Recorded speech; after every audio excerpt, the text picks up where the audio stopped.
Hey, what's up par? Another day, another video na naman tayo mga par. Dahil race day ko ngayon at naghanap ako ng cravings par.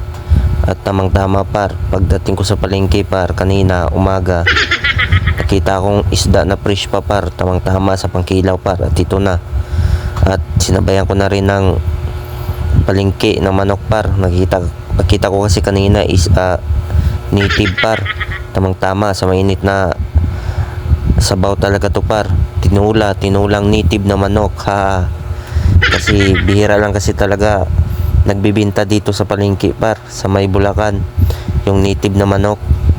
Siguro par sa mga probinsya is marami to, tsaka mura lang pag mga probinsya par, pero dito par sa Bulacan mahal par. Kasi sulit naman talaga par, medyo masarap naman talaga yung native na manok kaysa sa mga ordinaryong manok dito par na mga gaya ng mga 45 days tsaka cals. Wala talaga kalaslasa yun par pagdating sa tinula par. Mas the best talaga pa rin yung native na manok par para sa akin par.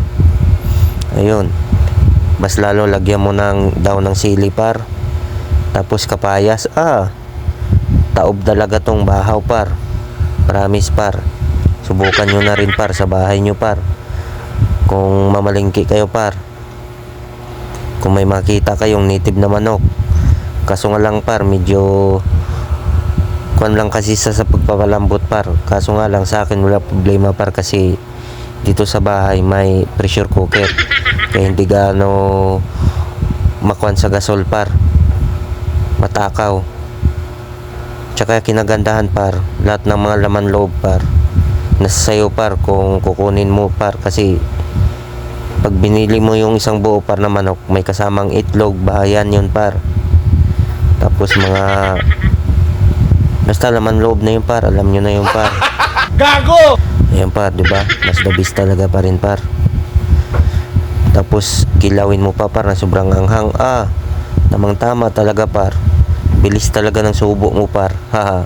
Kaya pag nakita mo tong video ko na to par, ay siguro par mapabili ka na rin ng native na manok par, at gawin mo na rin tinula par, dahil napakasarap naman talaga par. Tapos promise par, parisa mo pa ng kilawin na isda, ay masabi ko sa iyo par, sira naman talaga yung diet mong 1 week par ha.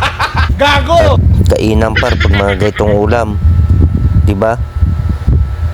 Kaya pag ganito par, huwag mo nang palampasin par, umili ka na rin par ng native na manok.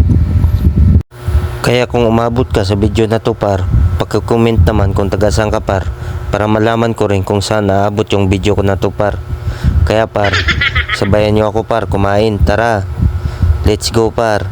Ay nako par, sira naman talaga ang diet ni Gym Vibes nito par, haha. Kalahin mo par, naubos ko yung isang pinggang bahaw par, tapos muntikan ko pa maubos yung ginawa kong kilawin. Ay napakainan par, kaya hanggang dito na lang par, peace.